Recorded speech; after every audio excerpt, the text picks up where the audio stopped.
THORChain is a decentralized exchange that enables you to swap Bitcoin with thousands of other cryptocurrencies. All layer 1 native tokens, no bridges or wrapped tokens are involved. And it's all within your self-custodial wallet. There's no KYC on THORChain. KYC means kill your customer. It is permissionless. THORChain's token is called Rune, and that's spelled R-U-N-E. You do not need to buy or hold Rune to place a swap on THORChain. And the fees that are deducted from your swap are used to buy Rune, and this Rune is the yield that goes to the liquidity pools and nodes. There are no block rewards on THORChain. 100% of this yield is real. And THORChain is deflationary. 5% of all rewards are swapped to Rune and are burned. THORChain has another token called TCY, Tango Charlie Yankee. This token is kind of like a preferred stock.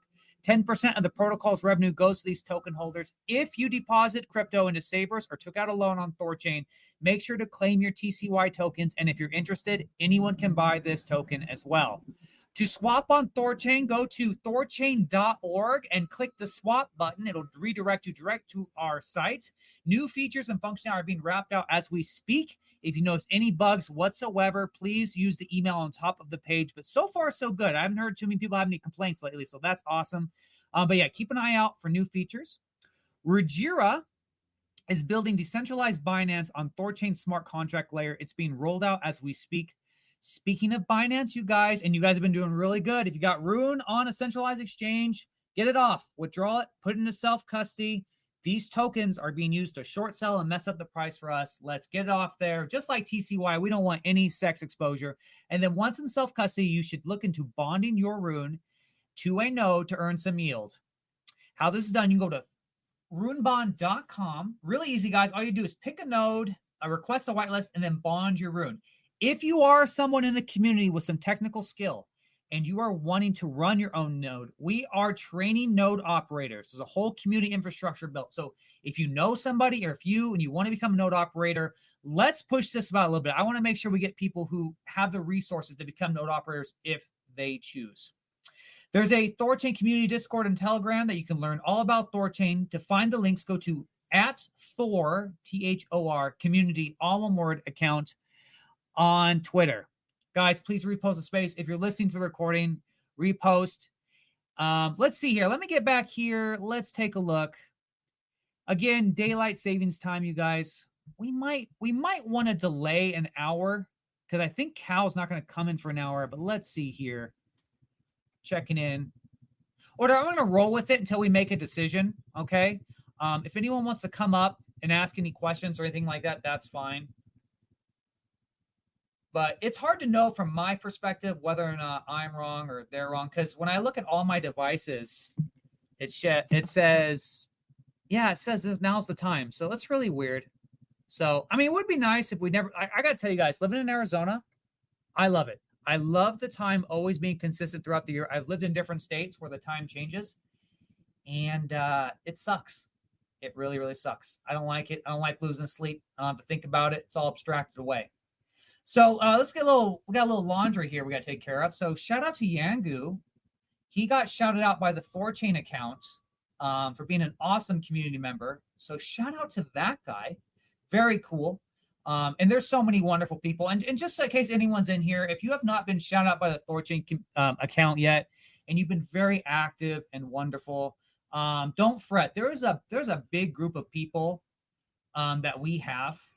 And it's kind of random. It goes like in a big pool, and then there's a thing that I might pick. So if you haven't been chosen yet, don't feel bad. There's so many wonderful people in this community, and a lot of them are in here. So, okay, let me see here. Let me get on our messages here. Yeah, okay. Calling Cow. Let's see if we can get Cow in here. Friggin' daylight savings times. But no worries, guys. Today is a beautiful, beautiful day. I mean, memless. We got the limit swaps are alive. This is so freaking cool. I'm so excited. Very big. So we're gonna see how it's going. As you guys know, with the limit swaps, they went live. We had some issues. We had to do a hot patch, which was 3.12.1. That is now live. And so far, so good. But everyone stay vigilant, right? If you see any problems whatsoever, please call it out. Okay. Because who knows? Oh, I see FamiliarCow just popped in. Sweet. Hopefully, hey, FamiliarCow, I'm not sure daylight savings time. What's going on? Okay, let's get him up here. If I'm wrong or Kenton's wrong, oh, friggin' internet, I swear. Okay, so he's requested. I'm gonna get him up here. Cow? Yo, what's up? What's going on, man? Hey, what's the time say for you? Was this incorrect time? I don't know what's going on. I got an invite for 2, but you know what? It's all good. I was doing something else, and I just happened to check I went to check my phone. I'm like, oh, shit. Sorry about that. No, dude, I'm sorry about that. Well, here's the thing. I was in the Telegram group, and I was all my tipple, I get pumped up. I'm all yelling in all caps, like, are you guys ready to do this? And Kendon's like, it starts in an hour. And then the thing started, and it's just been a cluster F. All good. Oh, funny. Dude, okay, so I got the audience warmed up, man. We got limit swaps live, and now Memless went live. Maybe you want to give us an update on the latest information? Yeah, sure. So, I mean, there's been a lot of things that have been going on. So, let's see, we released 3.12 earlier this week, and that has memoless in it and then some fixes for limit orders. So we previously had limit orders in 3.11. It's part of this like advanced swap queue thing. And the advanced swap queue just includes like bunch of improvements to the regular swap manager, but also has limit orders and like other cool stuff that's inside of it. But there was issues with it. And the biggest issue was that it affected the quote times. So like when you're requesting a quote, it would take way too long because because like the logic is duplicated from like when you're actually doing a swap. So it checks all these limit orders and stuff. So it was causing like real lag on the quotes. So that's obviously really bad because you need like really good latency for when if someone's requesting a quote, like they need to know what the price is, right? So like let's say it would take like 200 milliseconds before, then it would take a couple seconds to 5 seconds to get a quote. Way too long. It's like it's not where we want to be. So we had some fixes to get out with that. So we finally re-enabled that earlier today. So we verified that all the issues with like the quote latency was fine, and so like that's looking great. And then I guess next is memoless, which we finally turned on today. So we can dive into both of those, but yeah, we finally got like 3.12 up, stable, and then we're just chugging along like normal, going on to the next thing. But yeah, that's like the biggest update. So like we can dive more granularly into what like limit orders and memoless will do. But like I'm just so glad that we finally got them up on mainnet. Mainnet is stable. We're looking good. There's been like just it's kind of bumpy with some issues and stuff. So I'm just glad that things are looking great today, and we're finally able to turn on like our 2 most long-awaited features that we've really been trying to ship. Absolutely. And thank you, dude. You've just been so great and keeping the community up to date. And dude, you're a legend. I would be remiss, guys. I want to go to my brother Kenton, and dude, Kenton, thank you for adapting and overcoming. So sorry about this time confusion. It confused me. I think I'm the one that's wrong, honestly. So thanks for hopping in. And Cal was the same thing, Kenton. So I think it's on my end. But anyway, I'll kick it to you, brother. Thank you. We'll get this cleaned up next week. No, it's good. It's daylight savings. Like I hate it so much. Too. I wish the world would end it. I know. Yeah, my calendar says in an hour from now, and but it could be. I'm in Cayman. Cayman doesn't observe daylight savings, but I'm pretty sure. So I think we're on EDT time. I'm pretty sure I made the calendar right for EST. So I don't know if there's a mix up or what. Anyway, well, yeah. Sorry, guys. But yeah, so trying to figure it for next week. So 2 p.m. Eastern Standard Time is when we'll do these going forward. Looks like we get the show starts 1 hour earlier, I guess. So what the heck ever, man. Yeah. Maybe this is fake because we have a lot of cool things going on. So Okay, Cal. So you gave us a rundown on, Memless, the limit swaps. I kind of just want to give you the floor, man. If you want to just break it down, however you want to explain it, like what this means for THORChain. You're really excited about it. It was just maybe we'll get to the nitty gritty, and maybe explain. If people listen to the recording, they don't really understand what kind of level this up. Maybe we can break it down simple and go from there. Yeah, of course. All right, so let's start with limit orders. So like limit orders is a feature, like, you're probably familiar with, like, any like brokerage or whatever. You can say, I want to buy like this asset at this price. So we have a very interesting like limit order system that's built on top of the regular swap functionality of the network. So you might be familiar with an order book, which is what like centralized exchanges use. And it's very popular because it's very capital efficient, because you have, people who go and place orders and they say, I want to buy at this price and I want to sell at this price for like any asset. THORChain doesn't really do that. We have like a kind of different order book where at the end of the day, it gives you the same result, where it's, you say, I want this asset at this price. Like I want to to buy Doge and sell Bitcoin. I'm selling Bitcoin for Doge and I want to get it at least at this price, or I want at least this much Bitcoin out on the other end. So the way that we actually accomplish this is different than just like an order book where you're matching directly with someone who has an order on the other side. So everything on the order book goes through the pool itself. So your counterparty is always the network. Like you're never trading peer-to-peer with another individual, which is like mostly how an order book works. And usually you're trading with a market maker on the other end. The market maker is always the protocol, just like, like any other, V2 style AMM. So basically you put in your Bitcoin and it sits outside of the pool. So, THORChain has custody of your Bitcoin. It holds it as a secured asset, I believe. Maybe it's a trade asset. I don't even know.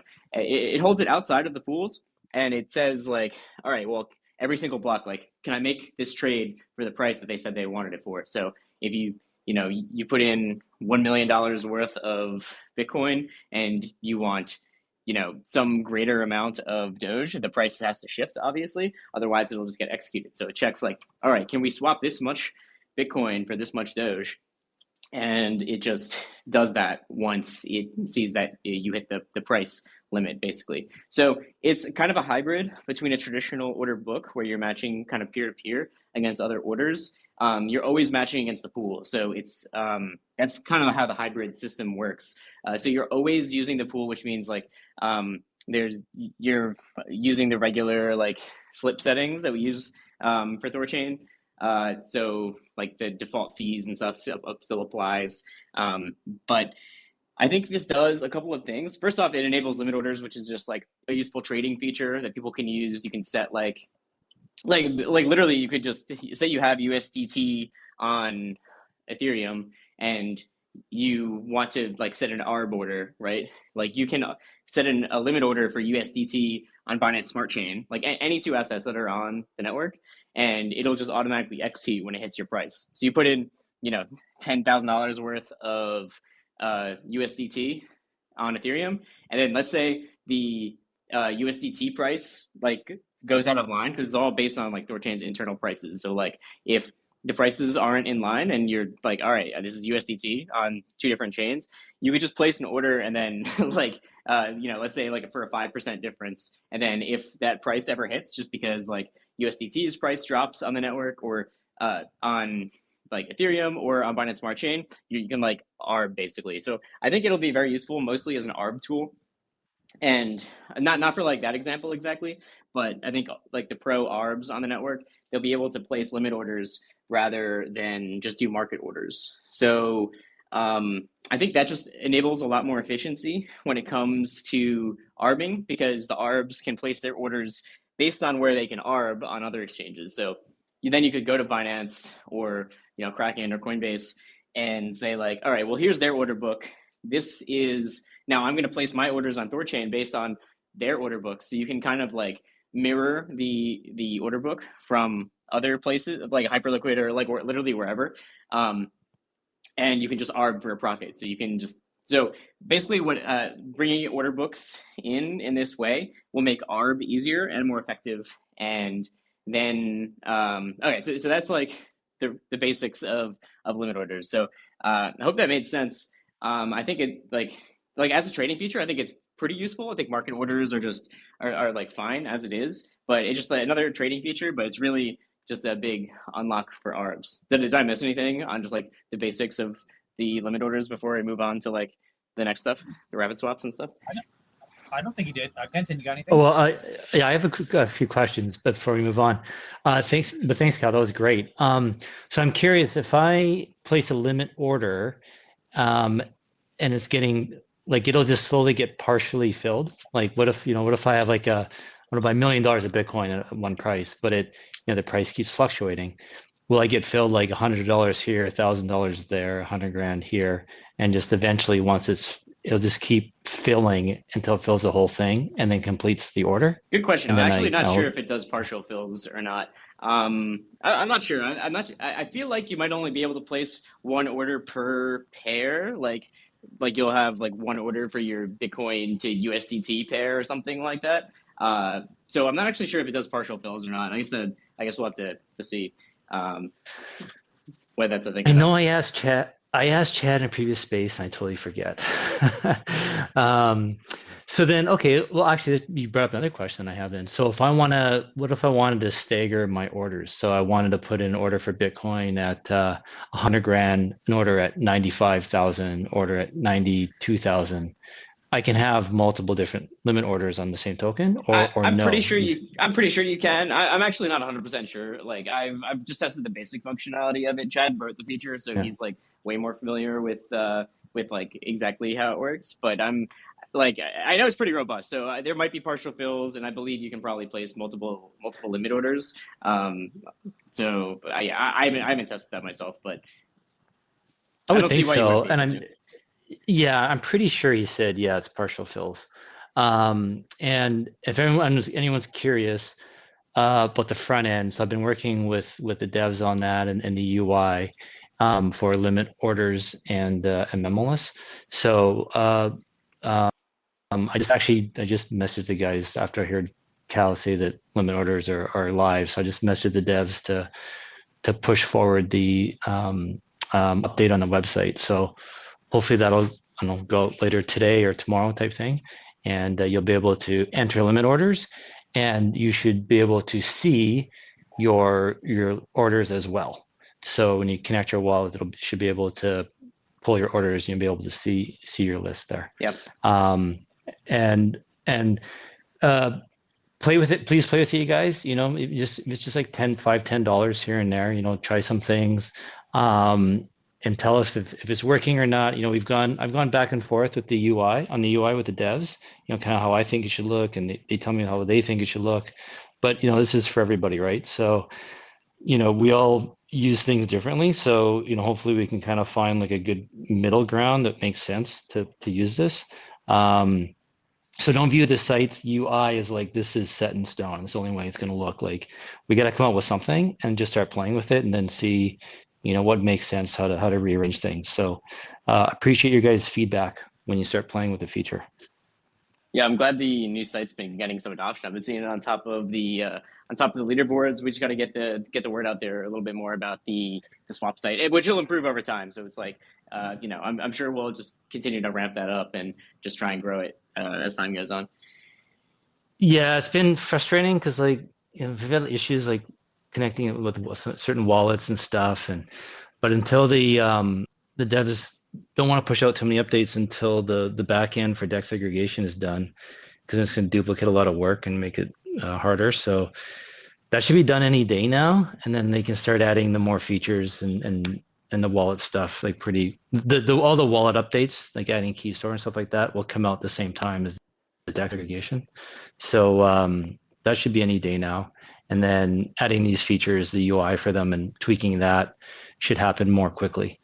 So yeah, so thanks for your patience, guys. Thanks for using it. It's only should be up only right from here as the site gets better. So Nice. yeah. Cool. But okay, yeah, go ahead. Oh Sorry, yeah, Cal. I got two things about Memolist I was just thinking of, which might be interesting. So first is that so because it's not a traditional order book, you can place orders on any arbitrary pair, and it doesn't matter if there's liquidity for that specific pair or not because we're using the pools, right? So like okay, so imagine this as an example. Like you go on Binance and you want to trade. I mean, let's just use Rune as an example, but it's like there's like two markets for Rune. There's USDC and USDT. And only things you can put a limit order for are your Rune USDC or your Rune USDT limit orders, right? With the because this is like a hybrid order book where it's not a true order book. It's just limit orders on top of the AMM.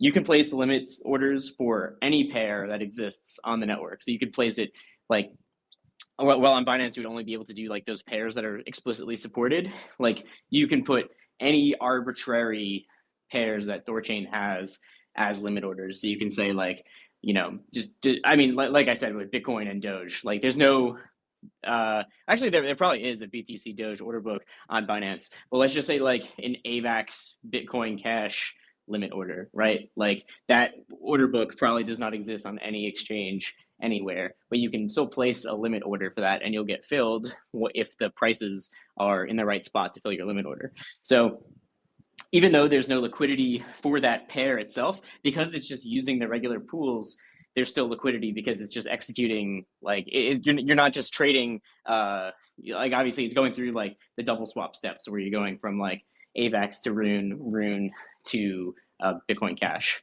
or whatever. So you don't actually need liquidity on that explicit pair in order to get filled, which is cool. That's very cool. That sounds like a good post. I'm looking forward to volume exploding on the AVAX Bitcoin Cash pair now. I mean, there is one. I mean, there's that one guy that keeps swapping AVAX to Bitcoin Cash. I'm sure you've seen that. Like, there's I like haven't. I don't even know. It's an exchange. This has been happening for years. I think it's like I'm pretty sure it's got to be an exchange, right? Because it's like one person that's been swapping AVAX to Bitcoin Cash, and not just like a little bit of it, like millions of dollars worth like every week. And like these are streaming swaps that are just like pretty constantly going. Maybe they haven't been happening recently, but I know for a while they were going on. So I think it's just an exchange, like rebalancing. Because, like I said, where are you going to get AVAX Bitcoin Cash liquidity? Like that specific pair doesn't exist anywhere except like on this network. I know exactly what you're talking about, 100%. Yeah. It's been going on for such a long time. I always thought it was so weird. I'll kick it back to you, Kenton. Did you have something else? No, I was just going to ask, do you know, Cal, if like THORChain.net is going to do any kind of like Explorer or something to view like all the limit orders on THORChain, so we can have like kind of like a aggregated order book somewhere? Yeah, I'm sure they will.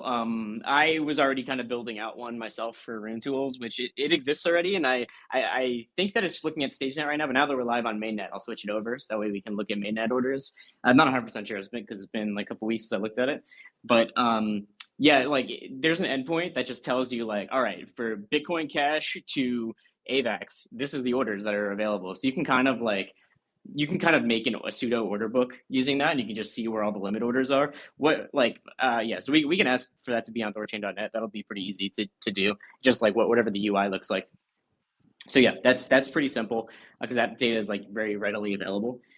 And then I guess the other thing that I wanted to mention about limit orders is actually a bug, which I think is a feature that Chad mentioned this to me, and I was like, this is actually really cool. So let's say you have like $1,000 worth of USDT, like I mentioned before, and you want to just put in a YOLO ARB in there. Like you say like, all right, if any of the other stablecoin pairs rise to $1.05 or whatever, I want to buy that stablecoin pair. You can use that same $1,000 to place a limit order for every pool. So like if you only have that amount and you want to ARB, you don't just need to just put it into the one order book and just hope your bid hits. Like you can put that same $1,000 into the order book of every single pair. And then if your stink bid hits, then it just fills there and cancels all your other orders.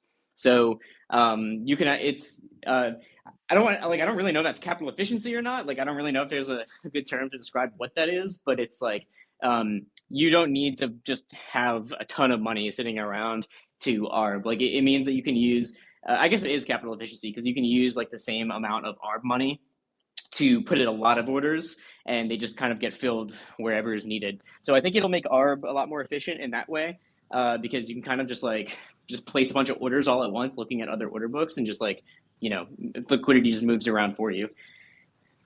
I think that's super cool, but I'm trying to walk this through in my head. Like, is there a risk of a double spend? Like, what if you have like 10 different orders going, and then within the same block, 2 of those orders hit, like those prices hit, and then wouldn't the system try to fill both those orders at the exact same time? And it would just be whichever one gets filled first. I'm sure there's some kind of way to determine how it would be ordered. I'm not sure exactly how that would be, but there's no risk of the double spend there, according to chat at least. So there shouldn't be any double spend risk, but you can still. So I don't know exactly how it would be determined which one gets filled first, but we're not gonna like double spend or anything like that based on the feedback that we've gotten there. I'm gonna ask chat next week. I'll write that question down. Yeah, but I think it's a. So I guess it's actually a bug, but to me it's definitely a feature, because that is like that's awesome.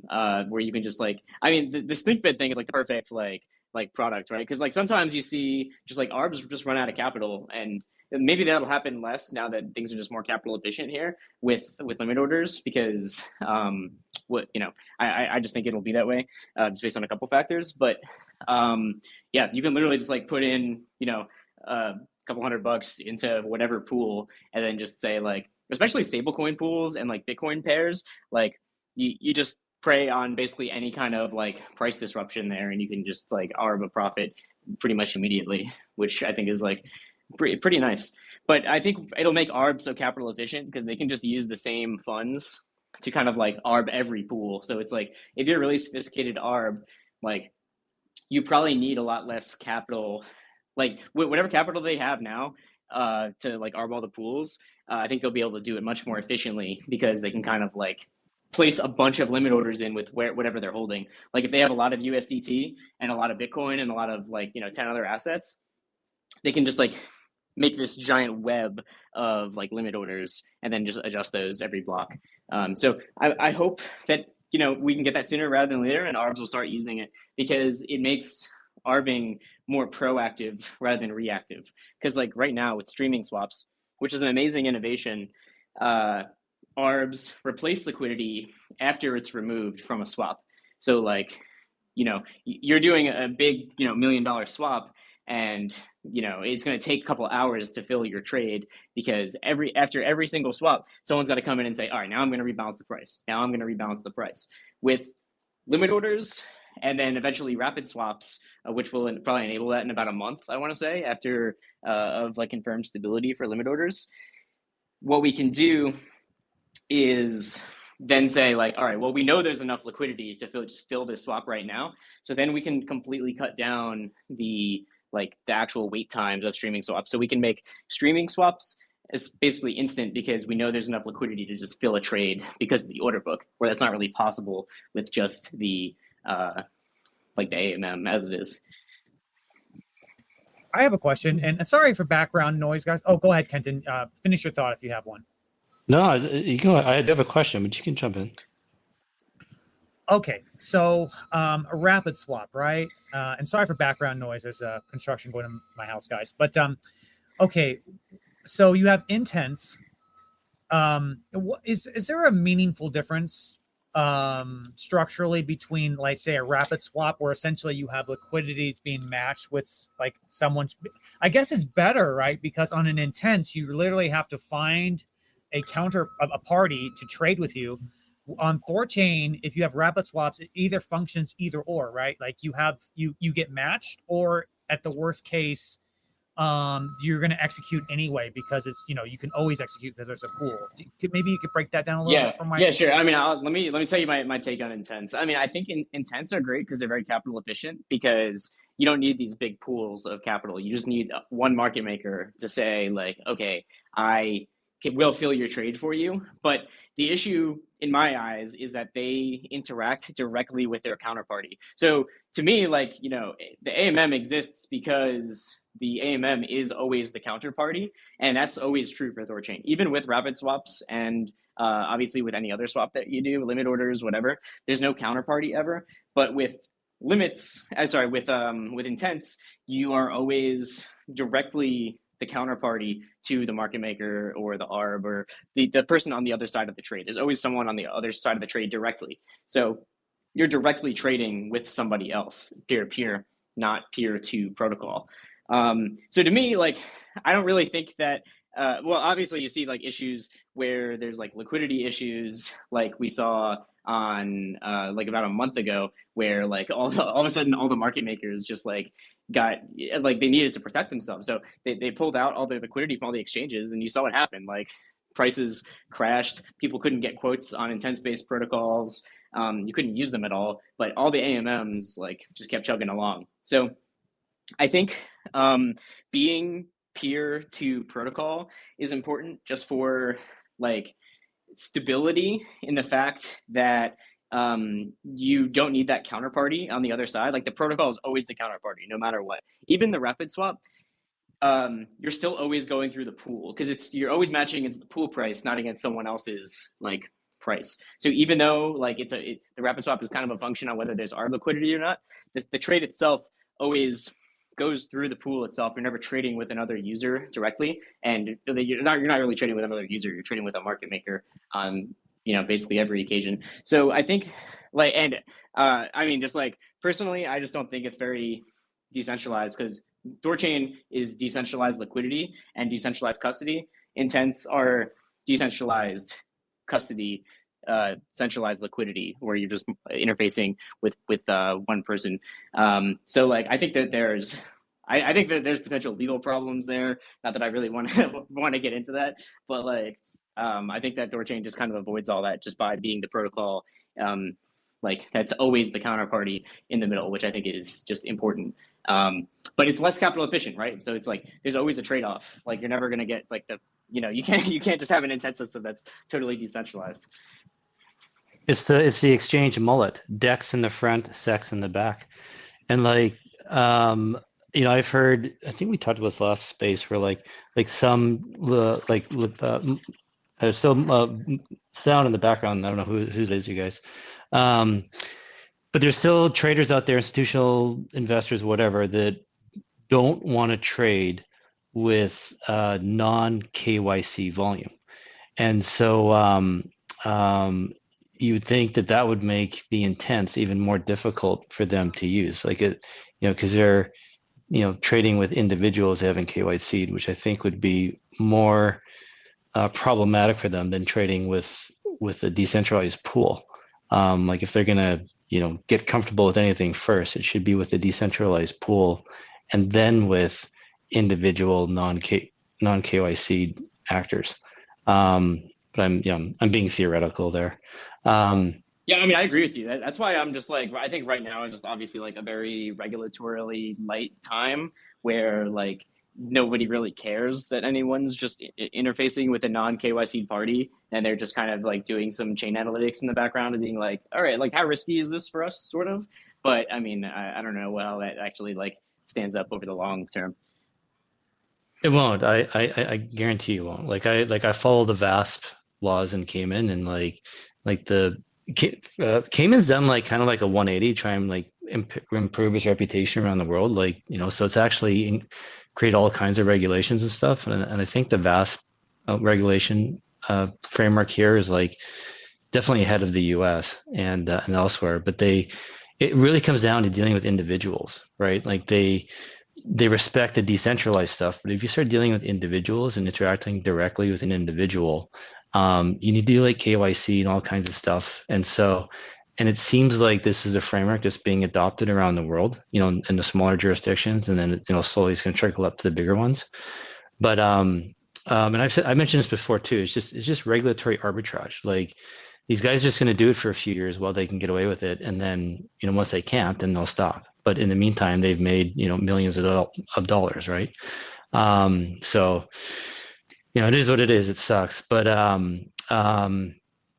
I wanted to add something else to that. I forget. Anyway, but I want to ask you, Cal, about the limit swaps. Are they going to cost anything more for the user? Like, do you have to pay to enter a limit order and then paying extra type thing as opposed to doing just a normal swap? No, it's the same cost. I don't think there's any extra costs involved. So you just put if you get refunded, so it depends on where you're sending your swaps from a little bit, because let's say your limit doesn't get hit. There's a TTL, like a maximum time that your swap will be live. So I think it's 3 days as a default. So let's say you just put your limit in there, and 3 days later it doesn't get hit. We need to refund you. So if you send in native assets, if you send in native Bitcoin, then we need to send you out that native Bitcoin, which means there's a gas fee involved. So the same goes with any asset that you send. But if you're doing like a secured asset or whatever, then it's just the Thor native gas, which is like stupid cheap. So it's just gas fees involved. There's no extra fee for doing a limit swap at all. Nice, cool. Patriot, anything more about limit swaps, or should we move on to Memoless? Well, I do have questions from the audience, but let's go to Memoless, and then once we're all wrapped up, then I'll do a couple audience questions. Cool. All right, yeah. So Memoless is live right now. So basically, Memoless is a system where you can pre-register your swap intent for sending in native assets. So you can send them in without a memo. So right now, basically, if you do a swap on THORChain, you need to send in instructions with it, and each chain has different ways to do that. Bitcoin has an op return. Ethereum has its own memo field. Like every chain has just a different way of doing it, but it kind of causes some problems when people want to swap from wallets that don't really support that so well. So what Memoless does is it creates a way for you to register what you say the swap is going to be. You get a reference number. So like Patriot, you say oh, mine, what I want to do is I want to swap this Bitcoin for USDT. I'm trying to sell my Bitcoin right now. I'm trying to get out. Or let's say you want to place a limit order. You can do this for a limit order, right? So you say I want to send in my Bitcoin. And it says all right, we got your intent. Your reference number is 12345. And that's your order number. You can verify on chain that it's registered. You can look and say oh yeah, that's my correct memo. That's the address I want to send it to. That's the limit that I want to place it at. I'm trying to sell when it hits 110K again. So I'm trying to get some USDT out. Here's my Ethereum address. Now you have your Bitcoin in I don't know, some wallet like Electrum or something like that. You've been holding it for a while, so you got it in some wallet that just doesn't easily. You'd have to move it somewhere else in order to swap on THORChain or something.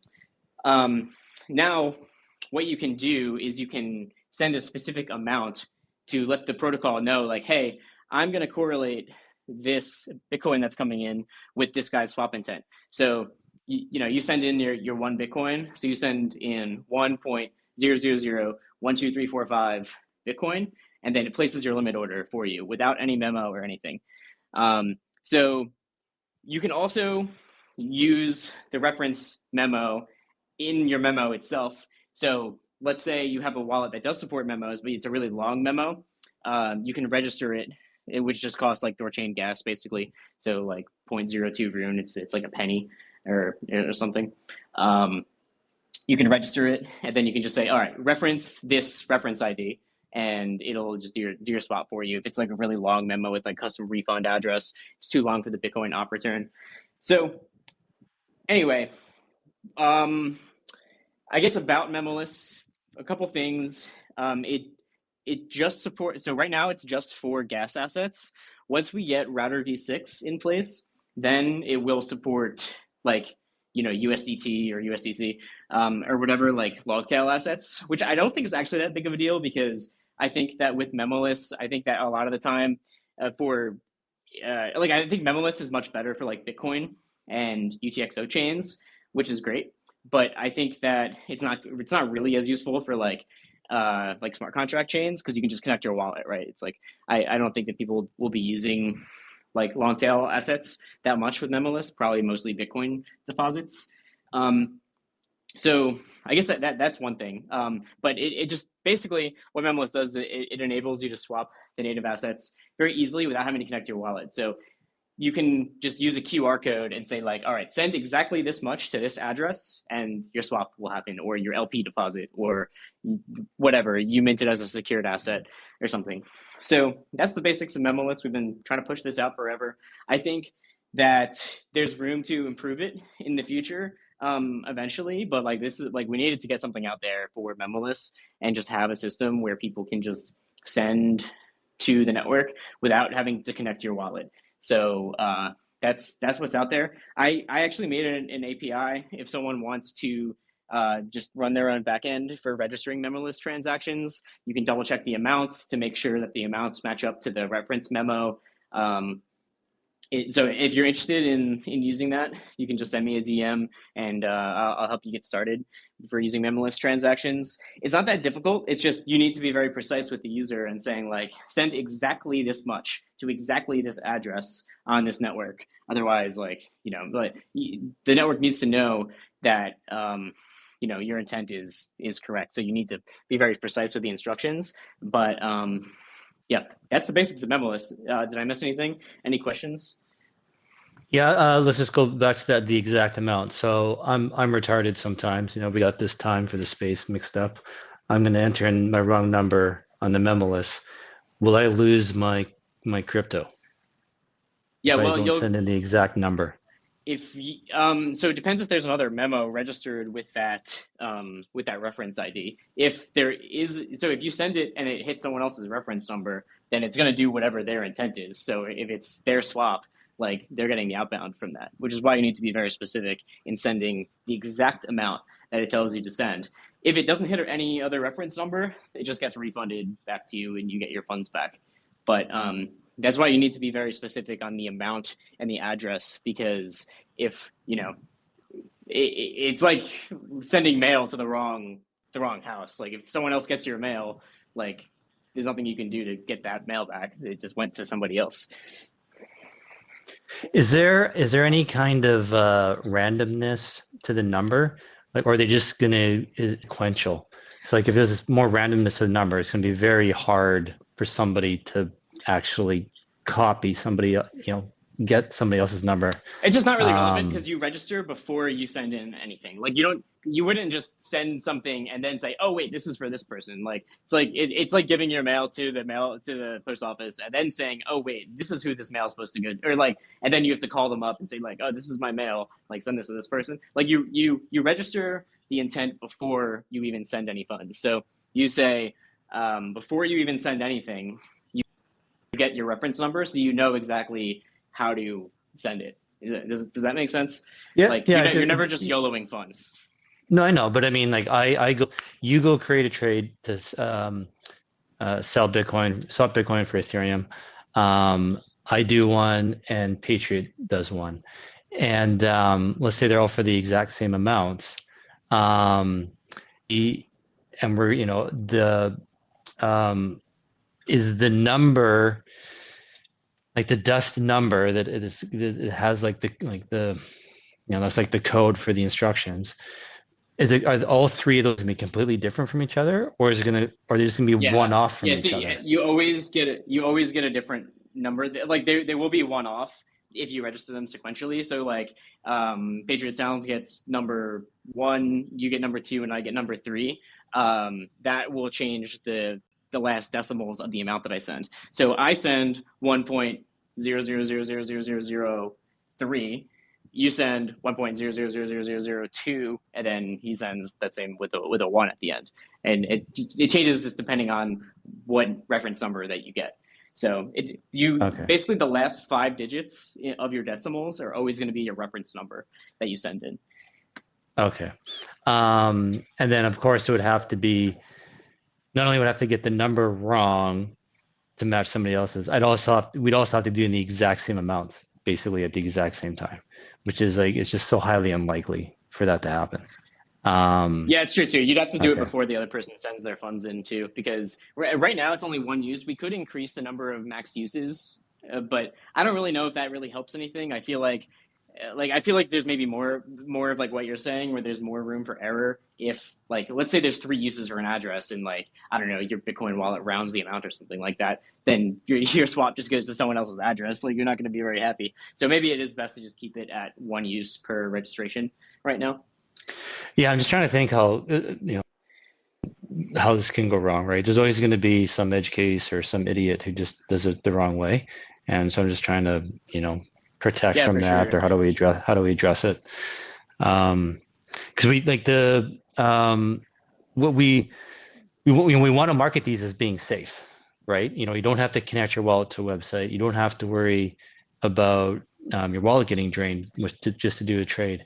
And so, we want to play in that safe angle. And but if nothing's perfect, so if there are some what could go wrong type stuff, we want to at least be able to bring it up first, address it, and maybe explain it in the UI so that everybody goes into it with both their eyes open. Yeah, I think the simple thing right now is just really stress have to use the exact amount that's displayed on the site is what you have to send. Yeah, and to be clear, I understand that this isn't the what I think is the ideal memoless experience. And like, the ideal experience is you get a unique address that is just for your swap, and that is how you like that. That's what Near Intents does. That's what Chainflip does. That's what Change Now does. That's like kind of the gold standard. But on a system like THORChain, it's very difficult to build that in a scalable way. I think that Chainflip's had a lot of problems with their unique deposit addresses. There's a lot of problems when you have to deal with every asset separately. Churns become a nightmare. Like, it creates so much complexity that, like, I think it's acceptable to have this as the memoless version right now, and then maybe sometime in the future revisit and try and come up with a way to have unique deposit addresses, because I think that would be a huge plus for the network. But the complexity of adding unique deposit addresses is so much, and especially when you're talking about like a network that needs to be scalable and stay decentralized, like THORChain, where those other networks don't really have that same consideration for that. Not that I'm saying they're not decentralized, but I'm just saying, like, they're much more comfortable making those trade-offs. Like, yeah, it becomes much more difficult, especially when you're like churning funds. You have to observe all these addresses. Like, it kind of becomes a nightmare of like managing all these different things. So I think this is an acceptable UX for now, but in the future, I do want to push to get it to the place where it's just like, okay, here's your Bitcoin deposit address. Send it to this address, and that's it. The amount doesn't matter. Right now, the amount does matter. So this will be like, this is what we have right now. So I think this is just what we need to do, and then we can revisit in the future sometime when we're like in a place where we can kind of go back through the backlog. Like, right now, there's too much stuff to ship out to like try like really hammer that down. No, I get it. It's and so the deposit address is the pool address, right? Everybody be for the 3 days that the THORChain has the address for that pool live. That's for everybody will be sending in their Bitcoin to the pool, right? Or no? Yeah, to the vault. Yeah. Yeah. So, but to be honest, for me personally, I kind of like that because I like doing a test transaction right before I do the big one, and so somebody might want to do a $10 memoless swap, see that it works, know they have the address right, and then they're going to go do their $1 million swap, and they don't have to redo the address. They'll be using the same address they used before. So yes, but the amount matters, and also there's a number of registrations. So like right now, you can only get 1 use per registration, and the amount will change, which changes the amount that you have to send. So that's one consideration there. You'll have to register a second one if you want to do a second swap. The address will probably stay the same, but the amount you have to send will be different because you only get 1 use per registration right now, unless we bump that up. And then also one point that I wanted to make is that, remember, like I said, the last 5 digits have to equal the reference ID if you're doing a fully memoless swap. If you're just using a memo with the reference ID in there, then that's fine. You can send whatever amount that you want. But if you're doing a full memoless swap, the last 5 digits need to be exact. And why I mentioned that is because you said, oh, do a $10 swap. Think about the third digit for Bitcoin. If the last 5 digits have to be the exact number, the lowest amount that you could send in a memoless transaction is 0.001, because there's 5 digits after that to be a full 8-digit Bitcoin transaction. So the lowest amount that you could, I guess the lowest amount that you could send is just exactly the reference ID. I guess that would be possible, but the lowest amount greater than the reference ID that you'd be able to send is 0.001 Bitcoin, which is like $100 or so. So doing a very, very small memoless transaction, I think, just isn't possible with the system just as it is. Got it. Patriot, do you have any questions? Yeah, I'm curious, both you and FamiliarCow, what your opinion is. Let's say we have swap.thorchain.org, right? I'm a customer. I don't know anything about THORChain. How do you think is the best way to have memoless as an option that's intuitive for the person coming onto the website to know, like, oh, I don't have to connect anything. This is real easy. I can just do a QR code and bing, bang, boom. Like, we're going to wave a magic wand here and assume memoless is going great. There's no problems. How do you guys envision we should put that? That's just the most intuitive way possible. Yeah, so I actually built a UI for memoless already, so I have some experience like figuring out what exactly the UX should be. I think it becomes more difficult because you need the exact amount, but I think it's very doable. So I think what you do is you get the quote for, like, you have the user just give you the information. You say, all right, you make sure they're only swapping a gas asset. You give them the quote, they accept the quote. Like, okay, now you need to register the memo for so you take the memo from the quote, you register that, and you get the reference ID. Then what you need to do is have them is you need to actually tell them to send a different amount than what exactly they quoted for, because when they're getting the quote, they're not going to know exactly what the reference ID is, because you haven't registered it yet, and you don't want to register the reference ID before you give them the quote, because when they're getting a quote, they might not even like do the swap. So what you need to do is then say, like, all right, you're going to swap like 0.01 Bitcoin. Then you say, all right, you're going to swap 0.01. All right, now send us 0.01 0.00012 Bitcoin or something. So you kind of, I have a UI built out. Maybe that was a terrible explanation, but you kind of need to be like, all right, now you want to send this much, but you actually need to send us this exact amount. Here's a QR code for like the address. You can also encode the amount into the address, although I found that doesn't work with Trust Wallet for whatever reason. Maybe just Trust Wallet just doesn't support the amounts in the QR code, but it does the addresses at least to help with that. But you kind of need to say, like, all right, I know you want to do this much, but you actually need to send like a couple hundred sats more than what you're actually trying to send. That's my 2 cents, because it's difficult because of the amount stuff. You want me to jump in? Yeah, go ahead, brother. You have a question for Cal? No, go ahead, brother. You're good. So yeah, I think it's just easier to see, right, and just play with it. And like, so I've gone back and forth with the devs on it, and I've what makes sense in my mind, what makes sense in their mind. Probably have to find something in the middle, but we're just gonna have to explain it, right? Because just have pop-ups and just have like little eyes wherever, just to kind of like walk people through it. But basically what we settled on right now is just going to be like the same swap interface you see that's normal, but instead of connecting your wallet, it's going to say cold swap, and they can explain what that is, where you don't have to connect your wallet. And so the reason we came up with cold swap is that we can't call this memoless, you guys. no one is going to buy memoless swaps. Then it requires way too much explaining what a memo is and why it matters and blah, blah, blah. What we have to sell to people is something simple, something easy to use, easy to understand. And, everyone in crypto knows what a cold wallet is, cold storage. Your wallet is not connected to the internet. And so a cold swap is you can swap without connecting your wallet to the website. And so the idea is that, hopefully you just heard that and it just made sense instantly. Oh, this is great. I don't have to connect my wallet to the website. I can do this trade without connecting my wallet. This is much safer. It's much better. And so the cold swap as like a product, this will be easier to explain and therefore easier to sell.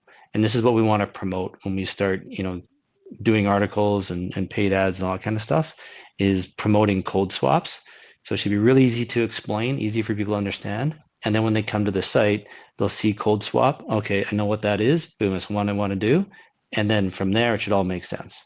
So, this is gonna be part of the marketing effort, is like we're gonna have to teach the world how to do these swaps, right? It's, if you've never heard it before, never know, like maybe you're curious, you'll play on the site and you'll figure out how to do it. But most people are everyone's used to connecting their wallet to a site.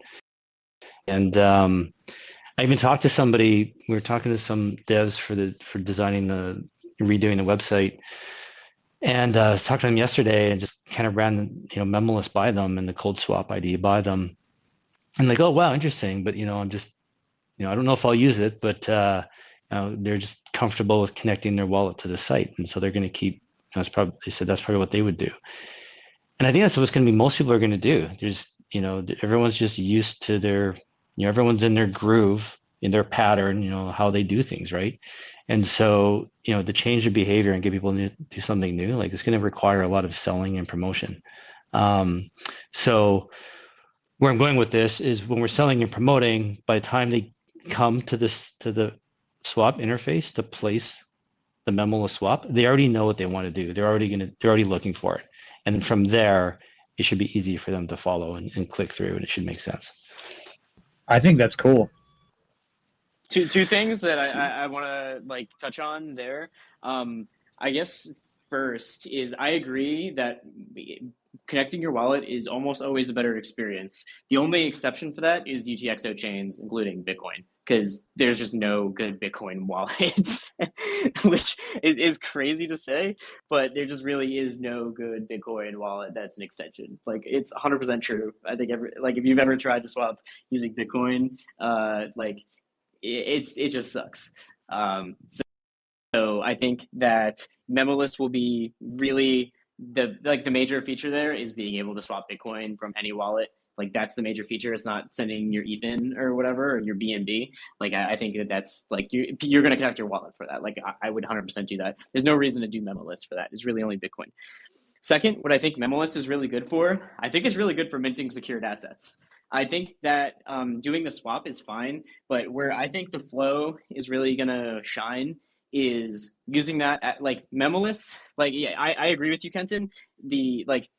That's just like a technical term for it. It's like, nobody cares about that. It requires too much context. Who cares? But like, what memoless is like a deposit, like how to deposit Bitcoin onto THORChain, how to deposit whatever asset onto THORChain.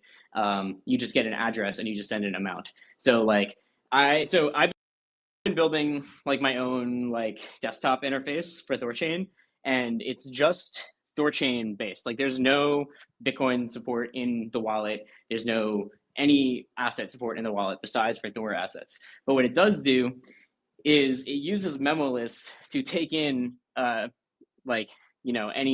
L1 asset and then mints it as a secured asset on THORChain, which the wallet does interact with. So I think that's going to be one of the best flows for memoless, is you just use it to deposit onto THORChain, and then you use that for your spot trading, use it for Rugi, whatever, and then you can withdraw back to native later. But it's just like, I think that'll be a much better flow than the actual just like end-to-end cross-chain swap version of it. It's like you just use it as a deposit button. Like all Memolist does, it gives you a QR code and an amount for you to deposit your Bitcoin and then trade using THORChain infrastructure. I think that's probably going to be one of the best uses for it. Cool. All right, awesome. Sorry, I was just responding to someone. I'm always in different tabs and stuff doing these things. Okay, I think that's pretty good on limit swaps and Memolist. I have a couple questions for you, Cal, and then we can go. I got other topics too. Sure. Let me bring it up here. Okay, this is from Artem.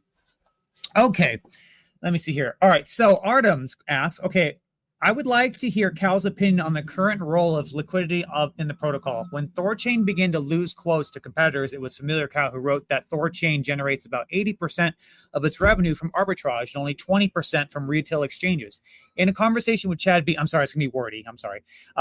In a conversation with Chad Bareford, the idea in that liquidity generates commissions from arbitrage bots, even if retail exchanges completely stop, was missed. So therefore, I would like to hear FamiliarCow's opinion on how an increase in liquidity pools, increase in liquidity in the pools affects the protocol's revenue, and if retail trading completely stops, since he has done previous research, and if liquidity in the pool generates about 80% of the revenue from bots, I'm so sorry, it's a long question, then maybe we should stimulate its growth somehow, because 100% incentive pendulum in the nodes directions.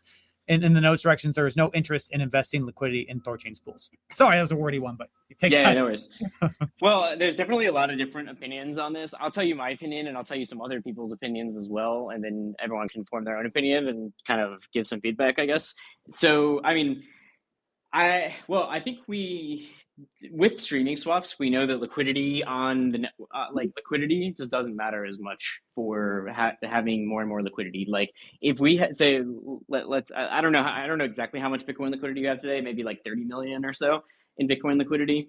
Let's just say we had 100 million tomorrow. Like, I guess my question is there any substantial difference? I think that does mean that there is more volume because there's more arbitrage. But it also scales down the yields because you have to pay more. You have to pay more people in that. Like I think that there is like definitely there's less and less returns for growing liquidity. But there's also people who think that we should probably totally stop growing liquidity. Like I'm much more of like let the free market just kind of let it do its thing. People can deposit liquidity if they want. But do we need liquidity? I definitely don't think we do need more liquidity. More liquidity wouldn't lead to better pricing because we have streaming swaps and now limit swaps and very soon rapid swaps. More liquidity doesn't lead to better pricing, and it right now that just leads to longer swap times, which will be completely changed once we enable rapid swaps. So I think more liquidity doesn't actually get us much more. It just gets us more volume, which is, I guess, good for the charts. But whether it actually affects the amount of fees that we collect, that's kind of up in the air. But yeah, I think that we don't really need much more liquidity now as a whole. What I like, especially in the pools that we already have liquidity in, like deep liquidity, what I would like, because it's kind of a general question, but what we do need more liquidity in is like, I wish we could had a better system to grow more pools.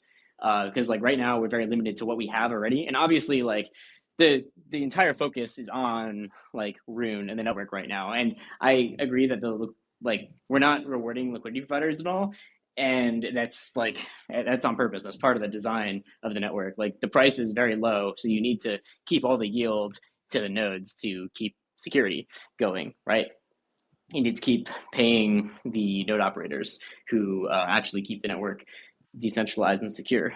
So I think that there isn't much reward for growing like our Bitcoin liquidity, for example. There is reward for growing, like we're going to have Solana, we're going to have Zcash, we're going to have like new chains that we're adding to the network. We're going to have TON, we're probably going to have SWI. We're going to need liquidity for that. So it's like we need better bootstrapping mechanisms, I think. But I don't think there's very much about growing our current liquidity that's really going to change. So I guess that's my opinion on it. I would like to, but that being said, I would also like to open up liquidity deposits again. Like I like maybe that's just a hot take, but I'm curious to see what other people think about this, and like tell me, I guess, like post in the Discord like your thoughts or whatever. But I don't really want to forever be at the state where we're just waiting for some god candle to open up liquidity again. Like I would like to be at a fully functional state at some point. That's just my thoughts though, and I'm sure like affected liquidity providers would maybe disagree. Sorry to interrupt you, Cal. Are you done? Okay, yeah, I agree with you. I've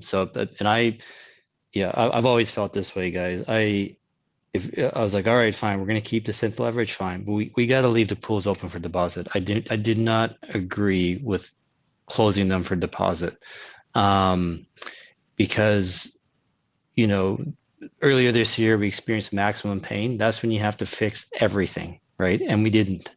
We got to open pools up, and people want to deposit in them, let them. And if that reduces long-term LP's position, I mean, so be it. Like we can't, it's like hanging on a cliff and there's 4 people on, you're mountain climbing and you fall and there's 4 people hanging on the rope.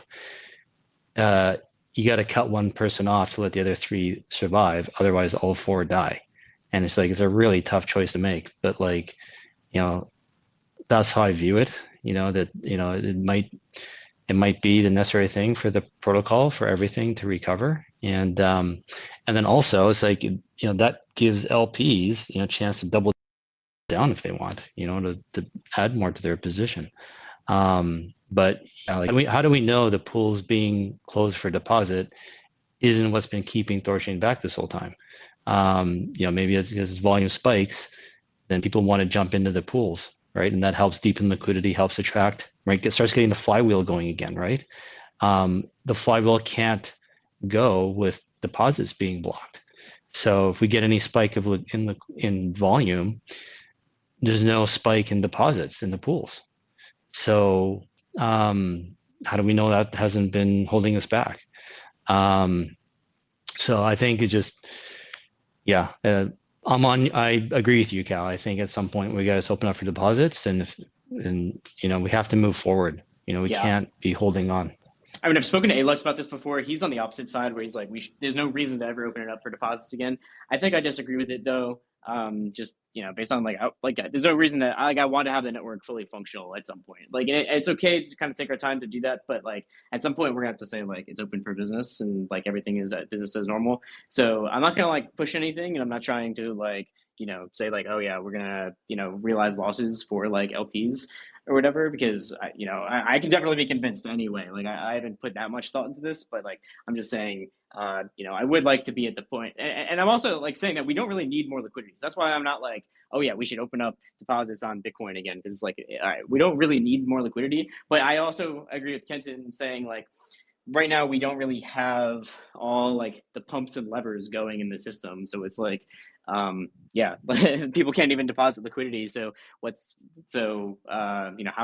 is the network going to grow otherwise? So just at some point open it up.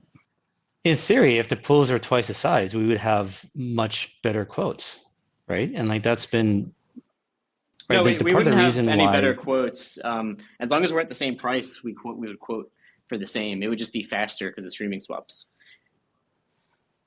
But we're kind of mitigating that with rapid swaps anyway. Yeah, we wouldn't. Well, your slippage would be half.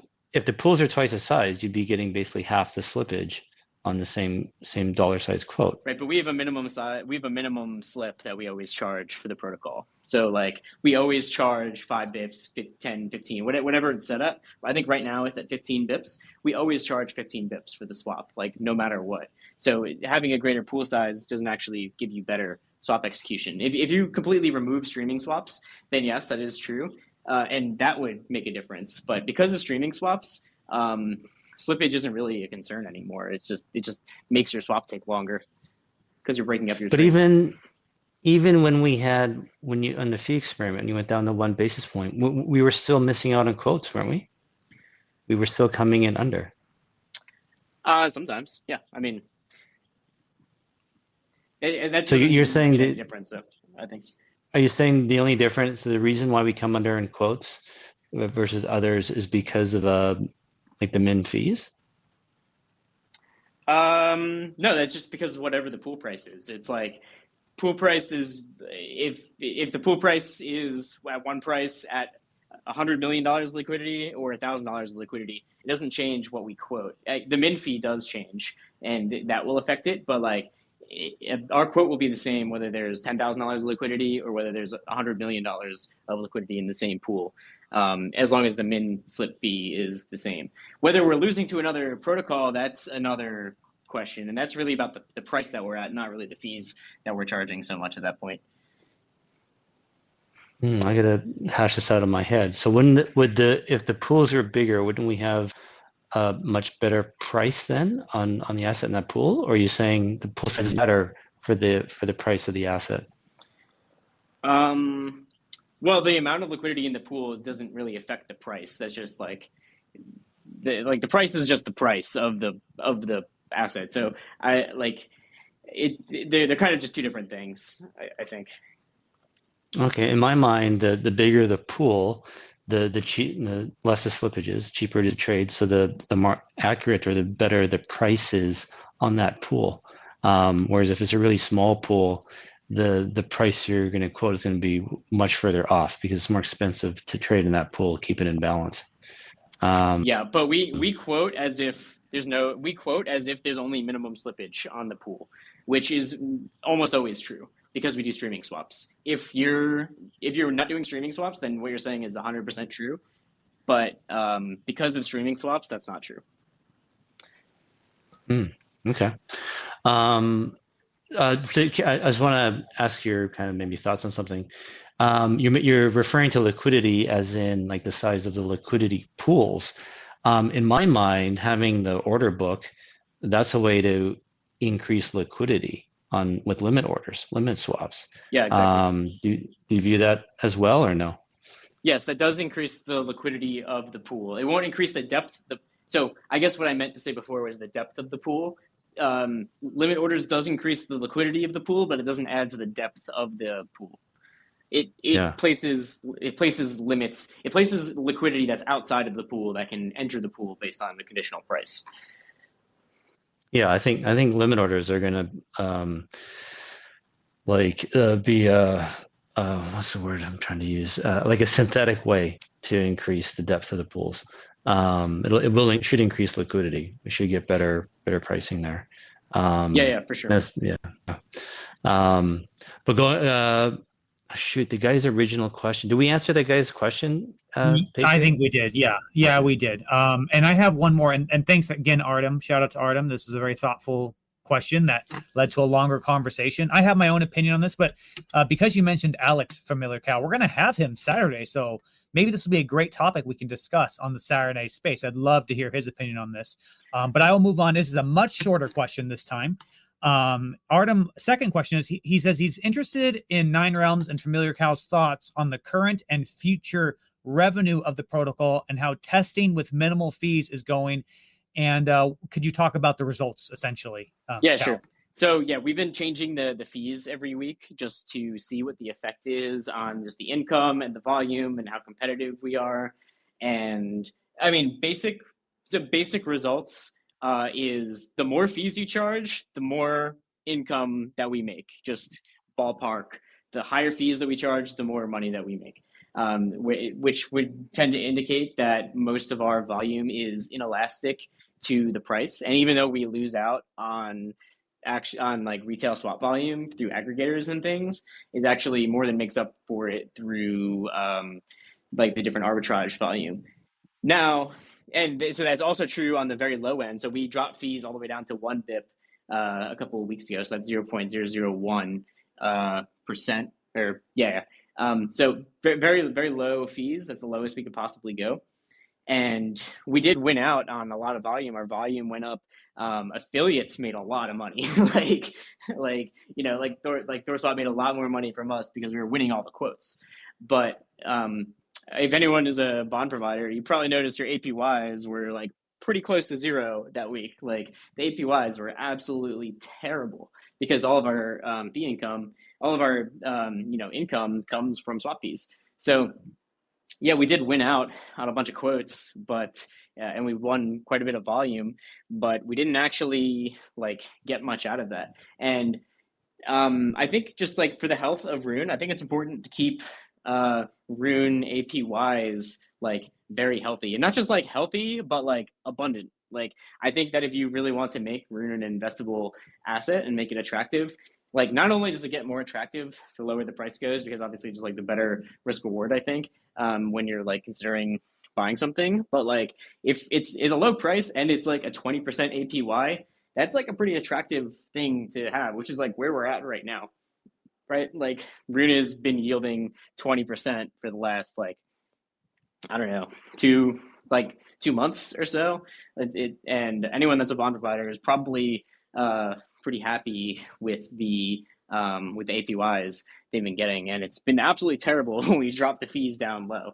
We do win more volume, but there's a very real cost to that. Like other like swap services, they have zero protocol fees, and they actually subsidize. They subsidize like these quotes, right? Like they run these services at a loss to outcompete us. Where I think that like it is important to pay attention to competition and to not like totally lose the plot there, but it's important to keep the ecosystem healthy and robust and keep income coming in, like to keep this ecosystem growing. And so that's where I'm at with it. I think where we'll actually end up is somewhere around 10 to 15 bips. And what I would like to see actually, and what we've talked about doing, like the devs have talked about doing, is implementing like a dynamic fee system that changes the fees based on the amount of volume that we're getting. So like, all right, so think about this, like on really slow days, there's no reason to charge a very high fee. Like on really slow days, you want to stimulate volume and keep volume coming in. So you want to lower the fees when there's really not much happening in the market. Like you see it like every weekend, basically volume just dries up. Like it's super low. And then during the week, things start going and we start collecting. And then every once in a while, there's these crazy, crazy days where there is just like a lot of market volatility. And the volatile days are like what THORChain absolutely thrives on. So what I think is like the long-term solution to this is after the fee experiment ends, which it'll end in like 2 weeks or like a week and a half about, we'll set the fees probably like I'm gonna like if I had to just say a number, I would say 15 basis points is like a pretty fair number to set it at. I think that's very healthy, like just for yields and things. Although we could set it to 10. I mean, I'm really not opposed to anything, but anyway, we set it to something now, and then later this year we implement a system where we have a sliding scale between, call it 5 on the low end and like 20 on the high end, and we make it really hard to get to those endpoints, but then it fluctuates much more throughout the middle. So that way, like on really low volume days, we drop like all the way down. We charge the lowest fees possible. We undercut, but when volume starts increasing and users, especially on those like crazy days, I'm sure you guys have experienced, like those are the days where you make most of your fees, and that's where the most price insensitive users are, because there's just crazy arbitrage going on just across the entire ecosystem, because there's just so much volume spinning around. So that's when you can charge a lot and you can like really make most of your fees on those very volatile days. So I think it makes sense to have a system where you're charging very little on the slow days and you're charging a lot on the high days, and most of the time you're just kind of in the middle. So yeah, that's the thoughts on where to go with the fees. I'm curious to hear people's thoughts on like how yields have been going. I've been pretty happy with just bond provider rewards right now. I think it's the most important thing to keep like Rune a good asset. Like we need to make Rune attractive, and the people that, and not that I'm saying it's a wrong perspective to say that, oh, you want to compete and you want to win, but you also got to know what you're competing against, and like also like there's no reason to undercut ourselves and like sell ourselves short. Like we're not doing ourselves any favors if we drop the Rune APY to 2%. Who's gonna buy and bond and like want to be part of the ecosystem, right? So it's important to keep things sustainable, and then like over time, like I do think this will take a long time, because obviously we have a lot of work to do still. But you know, as we'll just continue offering our services, we're in a deflationary asset where all of the yield comes from organic fees. Like there is something special here, and we just kind of got to get back to it, which will take a long time, but we just got to keep it sustainable and very attractive in the meantime. And that's like, I think that's the best thing that we can do. I agree with you, man. I'd love to see yields on nodes be consistently double digits. I think that's really important. And I love the idea about changing the fees based on high volume, low volume days. I'm curious, there's a guy, I'm sure you know who I'm talking about. He's been in Discord. I think it's Crypto Actuary. He's been, for a long time now, he's been saying to have a sliding scale on the fees based on the dollar size of the trade. And basically invert it, like on the smaller trades charge cheaper, on the larger trades charge more, you know, where we have like more you know, on those lower trades, you know, we don't where there's more competition, we'll charge less. On the higher trades where there actually is less competition and we get more of that, we'll charge more. Have you thought about anything like that? Yeah, I mean that's another possible solution as well. I think it just that requires more fine tuning though, where like having the sliding scale just kind of like it seems easier to maintain and to just set it in one place and it just kind of goes rather than like having like a fee schedule sort of thing based on the size. Like it's not like I hate the idea, I just don't love the idea. It's just like, all right, then we got to determine like, all right, what sizes are we cutting things off at? What are the fees at each? And then like our competition changes too, like depending on the day. So it's like we make a lot more money on bigger swaps than small swaps. So and you know, competition is increasing for that swap size too.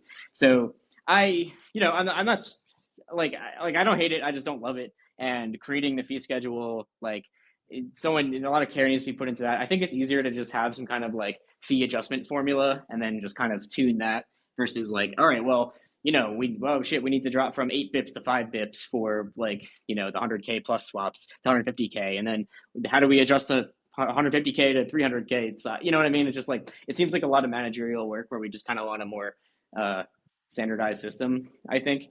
And I just don't love having different fee tier ideas based on the size. I don't know whether I'm alone in that or not. It just seems like it doesn't seem very anti-fragile and scalable to me. Like it seems like a lot of maintenance work that we'll have to do to like, you know, make sure that everything is looking good. Where the other one, we can just kind of like, all right, the system as a whole, is it working? Rather than looking at different fee buckets and swap sizes. To me, it just seems like a lot of work to do and to really figure out and to tune. Well, I appreciate. I mean, nobody wants to do make work projects, but times it's not about the amount of work that goes into it. It's like, is it worth working on or not, right? So something I'm been wondering about, like, you know, Binance is huge, Coinbase is huge, Hyperliquid is now big deal, and they all do something similar. Like they all have tiered fee structures. And I've been thinking like, why don't we have that at least for trade assets? You know, for the arbitrage bots and market makers, where they can have a similar fee schedule, something that they're already used to seeing. What if we did something like that on just trade assets and left L1 swaps by themselves? And then on the trade assets, the idea is that we get more volume, more activity there, get better pricing, so we get better quotes, so we attract more volume on the L1 trades. Have you guys thought of anything like that? Or you just disagree something like that? Yeah, I mean, you could drop trade and secured asset fees lower. I think that, I mean, again, like a lot of the volume coming through THORChain is ARB. So you charge them more, you make more money. It's pretty straightforward correlation between the two. Yeah, our pricing might be slightly better, but like, I don't know, it's all just trade-offs, right? And it's like, I can't say I'm like strongly opinionated one way or the other. Like any of us could be very convinced, like we just need like enough of a push to do something, you know, if we really want to change things. Yeah, that's what I'm wondering. You're right about trade-offs. I get it. Kind of what I was wondering too, and I'm just thinking out loud. This isn't like I'm saying this is happening for sure, but let's pretend we actually do increase our fees and we keeping them high, because we're losing, and we are okay with losing out on the lower end volume. But then that just somehow gives our competition more room to grow, and they just slowly keep inching up their volume and slowly start taking away larger and larger trade sizes. We're still getting volume, but it's more on the higher end, different trades. And we just stick with our higher fee model. And we might keep our percentages up, but our volume just keeps slowly going down or sideways. Where the others, their volume is going up. Do you think that dynamic could happen and just slowly over time eat our lunch, and that there is a trade-off to we do want to maintain having some volume, even if we have to get paid less for it now because we want to maintain market share, I guess is what I'm trying to say. Yeah, of course. And that's the whole thing is how do you balance that enough to keep things healthy, right? Like that's literally the entire question that we're trying to solve. And yeah, I'm not saying if we wanted to dry up volume, then yeah, put fees to 1%, and then we just get almost no volume, but we charge a lot for it, so we make more money. That I don't think we would be very happy in that situation. So I 10 to 15 bips seems like I feel like that's a reasonable place to be for now. We'll put it there for a while. We'll monitor, and then we'll implement some kind of dynamic system. Then we can always tweak it. The whole point is that all these things can be tweaked, and we can adjust to whatever circumstances come our way. So we just have to balance it. And if we notice that things are getting too far out of hand, then we need to change something. So yeah, we have all the tools to do that. Yeah. So that's why I'm not too worried about it. It's we're not going through any door that we can't ungo through. So yeah, that's why I'm pretty confident in this approach to just adjusting the fees, and we have the tools to adjust them again. It's it really has. I don't know if you guys have. We were at 25 bips for a week, and things were going just fine. We made our volume was lower than when we're at 10, but it's not zero, and it's it's actually not terrible. It wasn't the best, but it was better than I expected for sure.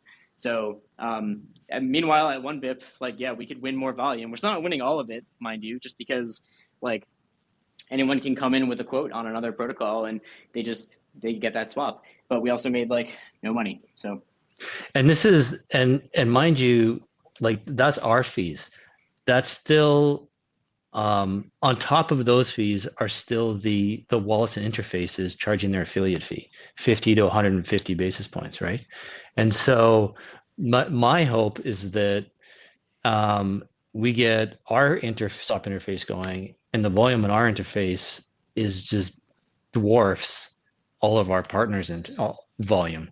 And then we have real pricing power, and our partners' volume is a nice to have, like a nice call option, whereas the majority of our volume is going through our site with no affiliate fee. Then we have really much more control over the fee we charge. Yeah. So 100%. Yeah, so our fee at whether it's 10 basis points or 25 basis points, we're still 1% cheaper than Ledger.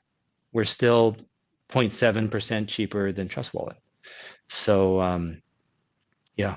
Yeah, and so that was kind of the point I was trying to make a little bit with when we were at 1 bip, the affiliate fees just went through the roof because we were charging nothing and the affiliates are charging all the money. It's where I guess where I'm trying to go with this is, yeah, we need to shift it more to be in the favor of the protocol and not just give away all of our money to the interfaces. People are doing plenty of swaps with these interfaces that are charging way more than 1%, and they're making a lot doing it. And yes, they provide a valuable service, but it's that there's no reason to not try and capture as much as that for the protocol as we can for the good of all of us, rather than for any specific interface, because obviously they've been very they made a lot of money off THORChain, but it's not it hasn't done benefit for the protocol itself as much.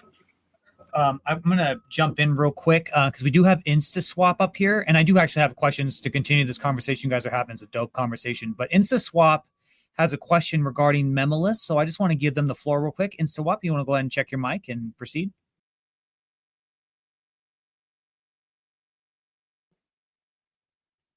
You might be muted. I just chatted with you in DM. InstaSwap, can you unmute yourself and check your mic? And I'll give you a few I just want to say, wait, one sec. Is that Kristen in the audience with a fake mustache?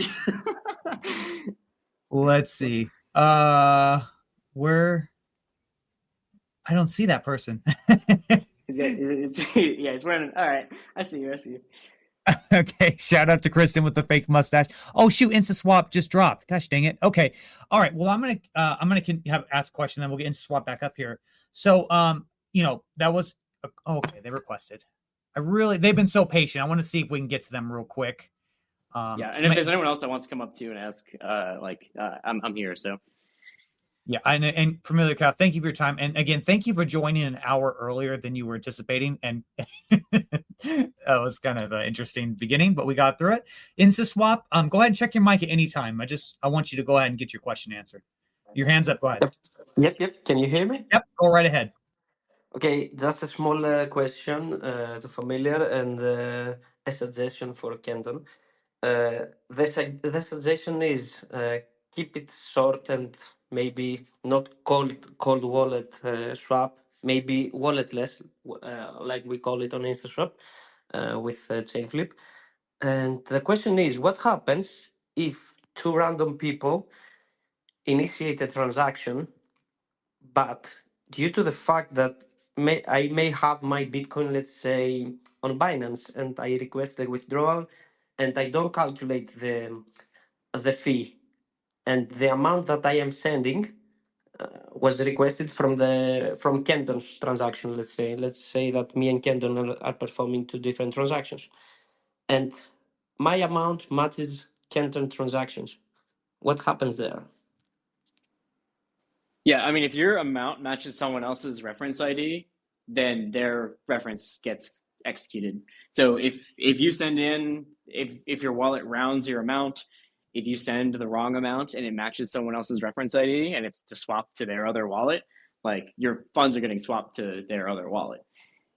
So if your amount matches someone else's reference ID, like that's, you know, the exact opposite thing of what you want to happen. Like you always need to register your own transaction first and double check the amount.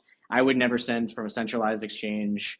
Yeah. I know. I'm just bringing it up to this because on our previous service, when we were a centralized swap service like Changely, a lot of people messed that up a lot of the time. But on each on action, we provided a different wallet address. I'm not sure if that's possible with THORChain, but would be Wait, sorry. interesting. Repeat that again.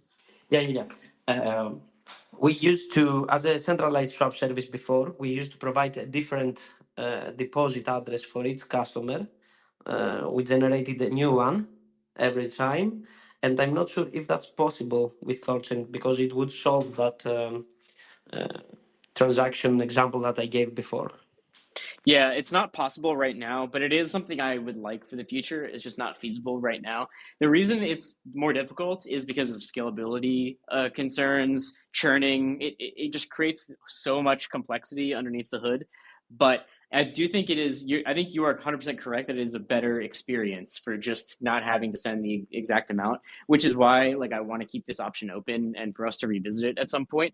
Although like shipping this out as like in a V1 basically, and then maybe one day coming back and doing this, open up a channel, like a unique deposit address. I think that's a better experience. Why that is more difficult? Because all right, well, first off, you need to have like thousands of addresses that you're observing, and which becomes like very difficult on just like the scalability, like DevOps side of THORChain, and creates like attack vectors and like having to monitor thousands of addresses. Number two is having to consolidate those funds. So you need to sweep those funds into the main address. So you need some like additional logic to not only scan all those, but you need to then move those funds back to your main vault address. Number three, it's very difficult. It's easier for Bitcoin because you can just do that in one transaction, I guess. Like you just need to sign once and you can consolidate all your UTXOs. But let's say you're doing it for like, USDT, like what are you going to do? Like you're going to have to send ETH to that address and then like send it out. Like that becomes very difficult. So it's like all the different chains add more complexity. I think I would like to see it just at least just for the UTXO chains, like having some kind of unique inbound deposit address, but it won't happen that's not part of the current design of memoless. But I'm hoping that we get there eventually. But that's some of the reasons why it's just not part of the system today. Yep, I think that was it. Fully covered, and I hope the current solution scales. I believe it can, but I always suspect that there will be someone that messes up with his transaction. That's for sure.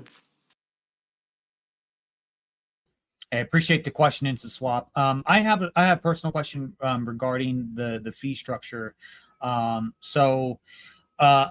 loved the experiment. This is something that I've had a lot of ambiguity in my mind. FamiliarCow, like, what if we did this? What if we did that? What would be the volume? What would be the fee? So this has really cleared up things. So shout out to you and Nine Realms. I think this is a great idea. I'm curious because I know someone's going to ask me this later, so I'm just going to ask it now. When limit swaps is going well, a month or 2 months from now, we got rapid swaps, right? Which is basically like intense-esque. We have this different infrastructure. Would it be worth repeating the min bips experiment again? Could you answer that?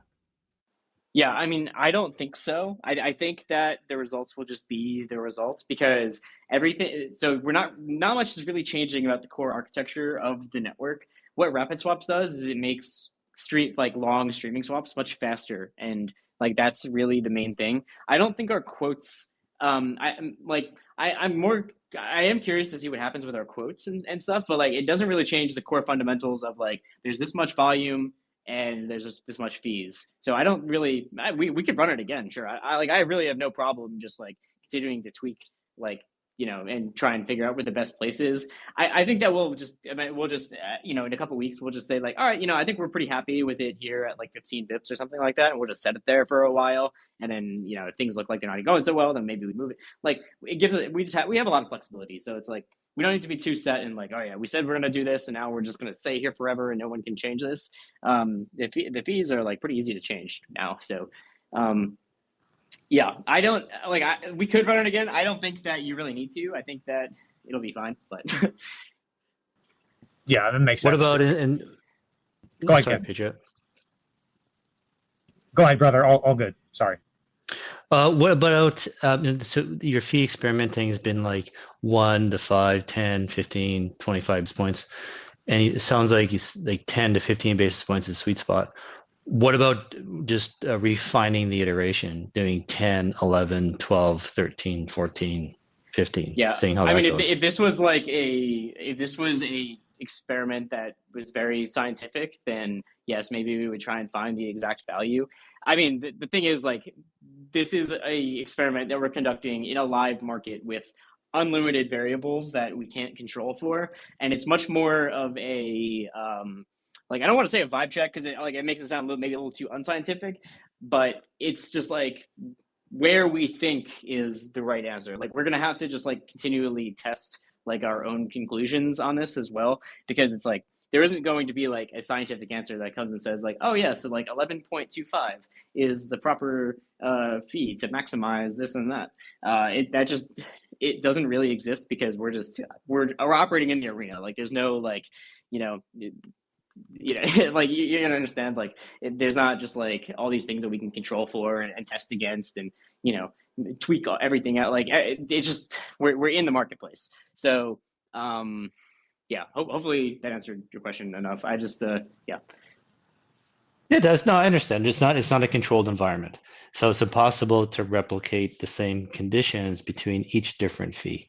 So it's impossible to truly know which is better than the other, right? It's a real. Yeah, and it depends what your goals are too. It's everyone has obviously we don't you could just say, oh yeah, let's optimize for fees and just crank them up, or you could say, oh yeah, let's optimize for market share and crank them all the way down. And then it's all right, well, you're in the middle. It's what's your ratio of how you say where's the optimal point of the middle? It just it totally just depends on how you view things and where you think it's reasonable to be. So that's not even a totally defined area. It's not it's a calculus equation where it's the highest points on the integral. It's going to be a little bit more eyeball-y than that, I think. Yeah, for sure. But we will have an analysis that comes out. We will have we have Ray and then an analytics person from Nine Realms who will be putting together like an analysis of their interpretation of it. This is my interpretation of it as a non-data scientist, just someone who is, been around THORChain.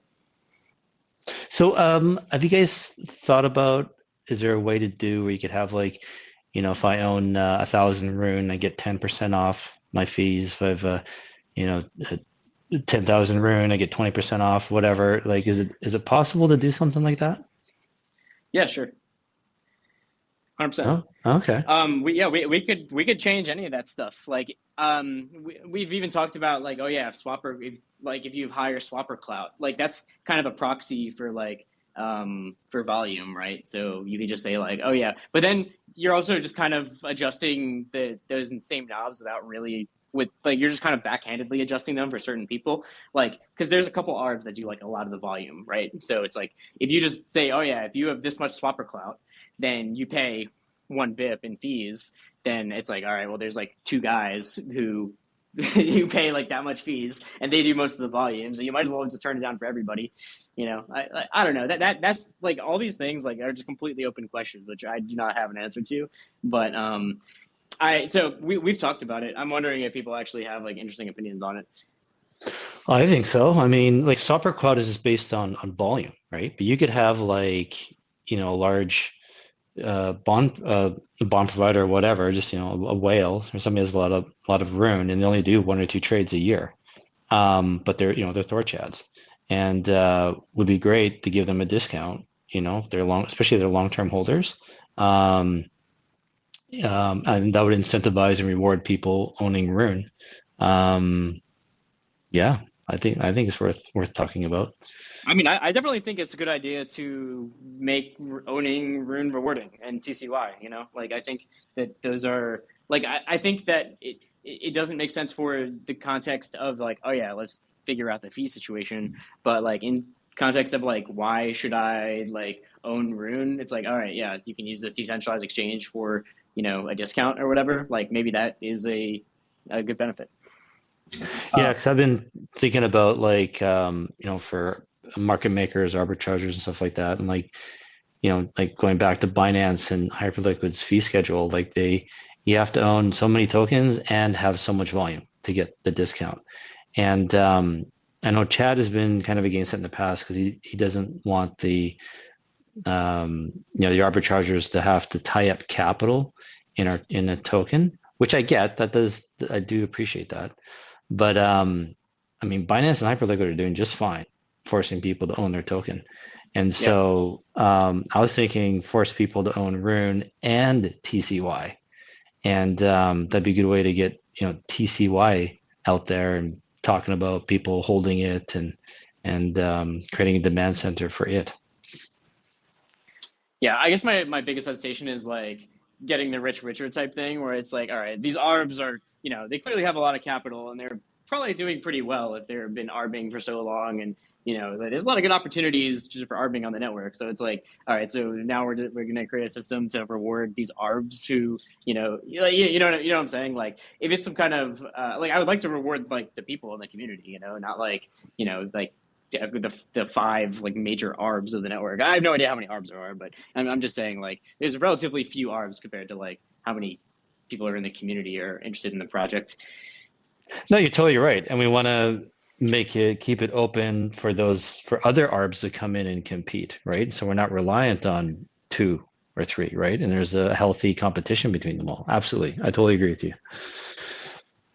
We do have a new speaker, you guys, and shout out to Koitsu, one of the best educators and customer service troubleshooters, I think, in our entire ecosystem, right up there with Sam Yap.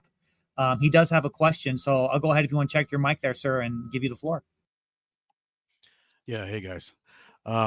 This is a question on behalf of a user in the THORChain community Discord, and it's a bit of a sensitive topic, but it has come up many, many times throughout all of the THORChain ecosystem Discords that we've seen. And the question is as follows. Will there be a situation in the future where LPers will no longer have their assets manipulated by synths, or will THORFi leave a permanent scar on how LP valuations work? Yeah, I mean, so the current plan, as it says in Prop 6, which I guess we can debate on whether we agree with this or not, is to not touch synths for now until Rune is a certain price. We call it $4 or something, $5, and then we can like remove synths from the network, give all that value back to LPs, and then we open up the deposits again. I don't know whether, like, I mean, I don't know. And we talked about this a little bit before, so like, I don't want to rehash it too much, but like, I am not like in the camp of like saying like, oh yeah, you guys are not going to become whole or whatever. But I also would like to open up LP deposits at some point. Like, I think that waiting until like a certain price is just going to be. I mean, it's going to be waiting a long time, and I would like to get to a fully functional state before that. But that also comes with the trade-off of like, all right, they kind of realizing LP losses too. So I am kind of not really in one place or another. I'm just like, all right, just let things be for now, because touching less knobs is just better in general. So I don't have a strong opinion. I would say yes, at some point we will get rid of synths. Like, it's just not going to be there forever. But when that moment is I guess the question that's up to the community, and no one's really strongly voiced like, hey, we should turn them off now. Turning them off now would basically realize all of the LP losses from THORFi, which is, yeah, I mean, I think everyone understands what that means. So if we're ready to just call it and do that, I think that maybe it's a little premature for that. But at the same time, I would like to, I would not like to be in the position where we're just paused on LP like forever, indefinitely, until we hit a certain dollar price. Like, I think that's also kind of ridiculous. So I would like if there was a middle ground there somewhere. I don't know what the answer to that is. Maybe if people want to put their thoughts, I'd like to read them. Well, the middle ground about that too. Oh, sorry, Clay, too. I'm curious about that too, mainly because I don't have an LP myself, so this doesn't really affect me, but it comes up a lot.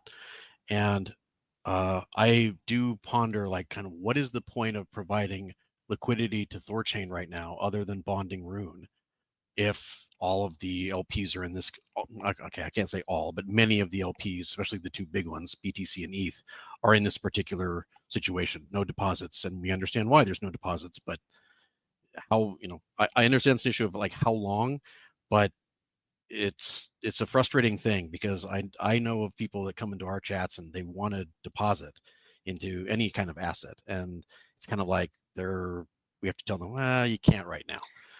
Yeah, things are kind of in a bad situation right now. And they're like, well, how long will that last?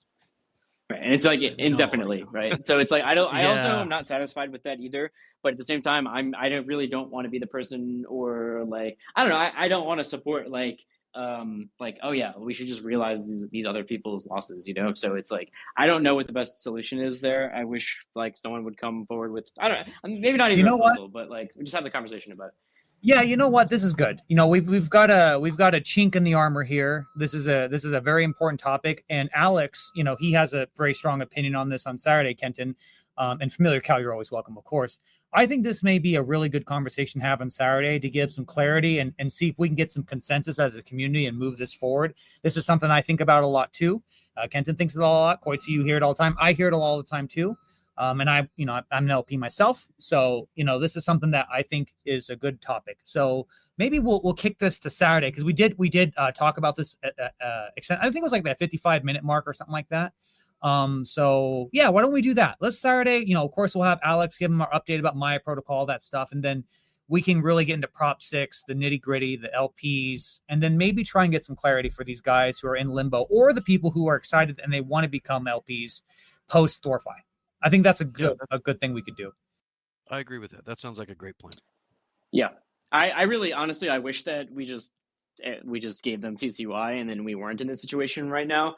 But that's definitely not a decision that I was trying to get into the middle of or anything. I'm pretty ambivalent. Like, there's two sides of it, So it's like we got to find the solution that optimizes for everyone's needs. And the protocol doesn't really need liquidity right now. So it's like, I definitely don't want to be in the place to say like, oh yeah, we should realize losses or whatever for so people can deposit like, $20 into the Bitcoin pool. Like, I think we'll be okay for the time being. Yeah, I understand your point, Cal. Yeah, I think it's well, we can't rewind time and change what all happened. And nodes voted on P6 and it passed, so that's how this protocol works. And but we can always amend or change things in the future to try to, if we can figure out a solution or something that would better LPs. I know down the road, as things kind of change and Rune price goes up, things will get better. But and you guys have been talking about it today. All the cool stuff that's been launching. You guys have been workhorses. It's amazing. But sometimes people come back and they go, well, when's Rune going to get back up to like $1? It's like, man, I can't predict the market. So anyway, thank you very much, sir. Yep, exactly. Yeah, I mean, I feel you. Like, there's no clear reason. I mean, there's no clear direction. So I feel like in the absence of any clear direction, it's best just to sit on your hands and just not do anything. That's kind of like the general direction that I seem to take whenever this stuff happens. Like, yes, I would like to open up LP deposits, but I would also not like to do that. So maybe just do nothing. Yeah, you know what? I sort of have the same opinion because it's not crucial right now. When you have Ruggiero that's about to get started, when you have Mocha starting to get going, you got rapid swaps coming, all these crazy innovations. It may not happen. We may have to make difficult decision, but I would love it, you guys, if we could have the narrative where we were able to pull LPs out of this hole. That would be one of the most incredible comeback stories in financial history of any system ever. Maybe that's unrealistic, and maybe it's totally realistic. Time will tell. I'm not going to tell one way or the other. But if we could accomplish that, that would be utterly amazing. But yes, I'm open to either one as well. Yeah, and I think we can only do that by making sure that THORChain just stays in place, stable, and does what it needs to do. And we make Rune great. We make it a high yielding asset. It's deflationary that generates high yields. Like it's very unique, and I think we all know that. That's probably here already. So maybe I'm just speaking to people who already know this instead of evangelizing it. But it's very unique, and it does something very different than even what competitors. I don't want to even say competitors, because I don't really think of people who offer cross-chain swaps as our competitors, because they do very different things in a very different way, and they serve a different purpose, I think. Things protocols is very unique, and that's why a lot of us choose to spend our time here and to work on it. So yeah, I mean, that's my 2 cents on all this stuff. Glad you guys invited me out. Oh yeah, one more thing. I kind of tweeted on this on Halloween, and I mentioned it a little bit earlier, but I have been developing a Rune Tools desktop app, which I'm looking forward to maybe releasing soon. It's basically ready. I mean, I could release it today if I wanted to, but I'm just tweaking on it. It's a Rune. I mean, the TLDR. It's a Rune only wallet that uses memoless for native asset deposits. So you deposit, use your QR code, you put in Bitcoin, you get secured Bitcoin on THORChain, and then you can manage your bonds. You can, I guess, not really add to an LP, but you can do swaps, and then maybe I'll add some Rugi stuff, whatever. So I just wanted to make something fun. It's been something fun I've been working on. So I shared it up top. Is that what you're talking about? Yeah, that's it. It's it's kind of like AsgardX if AsgardX was just for THORChain and Rune. It doesn't have Bitcoin wallet support in there or whatever. You just use memoless to deposit your Bitcoin into there and get it as secured Bitcoin and to do native asset swaps. Manage all your Thor assets and whatever. So try it. It's rad. You heard it. You heard the man. Koitsu is a major force. And when things are rad, he says they're rad. They're rad, you guys. This guy debugs everything and tells people how to fix their products all the time. I'm constantly seeing his posts like that. So if he says something's dope or rad or cool, listen to the old man and use it. Okay, that's how that works. It's not out yet, but I'll send a beta to Koitsu to check out and get some feedback before actually releasing it. Yeah, I've been wanting to do this for a while. Jeez, so. Denny, jeez. You know how I do it, buddy. Cool. FamiliarCow, Mr. Sir, you have given us so much of your time. I really appreciate it. And I was thinking, I know you and Chad are busy, but if there ever was a Thursday where you guys could come back and do one together, that would just be the ultimate throwback to the old days of the spaces where it was you and Chad, right? That would be freaking sick. I know you guys are busy. I want to put that on you, but I just want to put that little idea bubble in your mind. Okay. Cause that would be a total honor to have you guys, both the speakers on one space. Cause yeah, man, that would be flashbacks for me.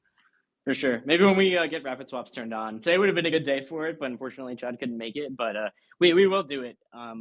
Yeah, it's always a good time. So thanks for having me, guys, and thanks for listening. And yeah, that's pretty much it.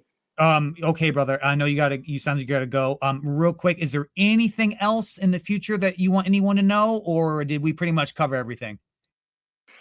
Let's see, router v6, which we very briefly touched on, Solana, Zcash, all this Ruji stuff that's happening. I don't even know what's happening on Ruji. We're just trying to make sure this thing is stable and working, and it's going. So thanks everyone for your support. Feel free to always ask me questions or whatever. I'm around, and yeah, we're still here. We're still kicking it. So. That's damn right. We're still kicking it, man. Dude, thank you so much. You're a freaking legend. Thank you for coming up on short notice to replace Chad. I really hope we do this again soon. You're a legend, bro. You don't need me to say that. Sweet. All right. Thanks so much, guys. Catch you later. Later, brother. Well, this is I think this has been a very good space, and I'm really glad you came up, Koitsu, to mention that users' feedback, because this is something that has been talked about for a long time. So let's just take it head on and let's figure it out and have a good conversation about it. I think Saturday would be a great time to do that. I don't know, Kenton, did you have anything else you want to add or anything like that? No, we can wrap it up. Yeah, I think this has been great. Yeah.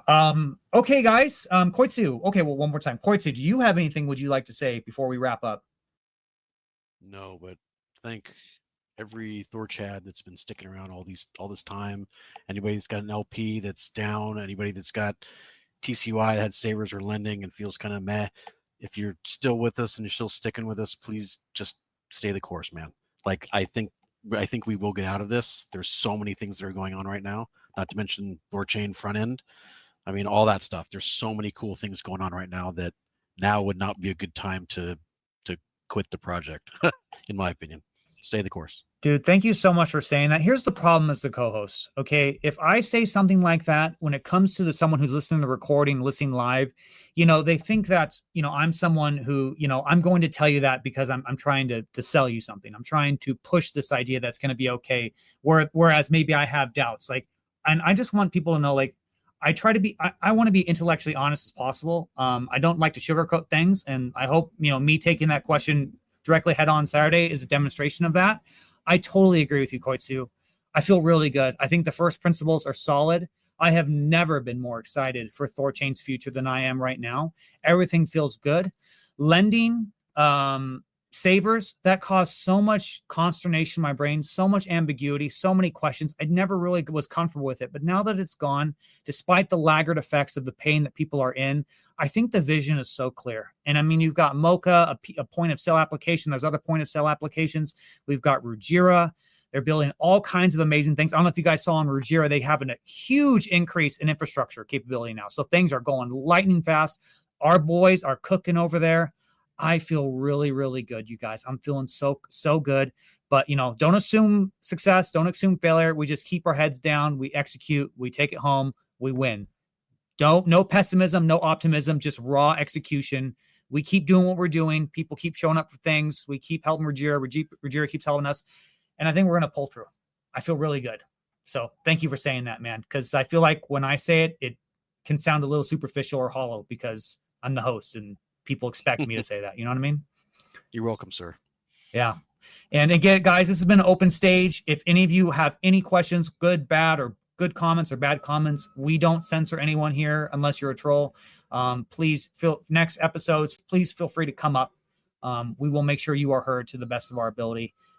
Thank you everyone for attending. Okay, guys, this Saturday, we're going to have Alex with Maya Protocol. We're going to be chatting about all things like that.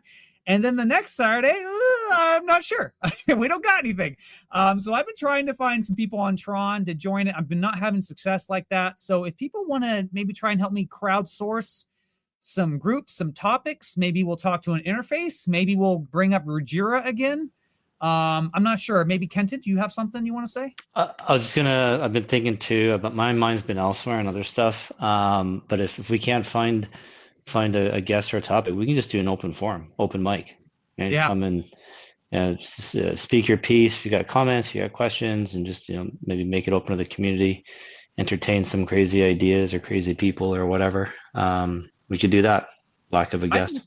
I think that's a solid idea because Saturdays have been kind of like sequestered to the topic, and maybe people are available on Saturdays when they're not otherwise available today during this time, right? So I think that's a really good idea. So we'll figure that out later, guys. Okay, guys, thank you all so very much for attending. Again, we're gonna have it on Saturday. We'll have Alex. We'll have an update then. And we'll take it from there, guys. We'll figure it out. So everyone have a good rest of your day, and we'll see you all Saturday. Bye-bye now.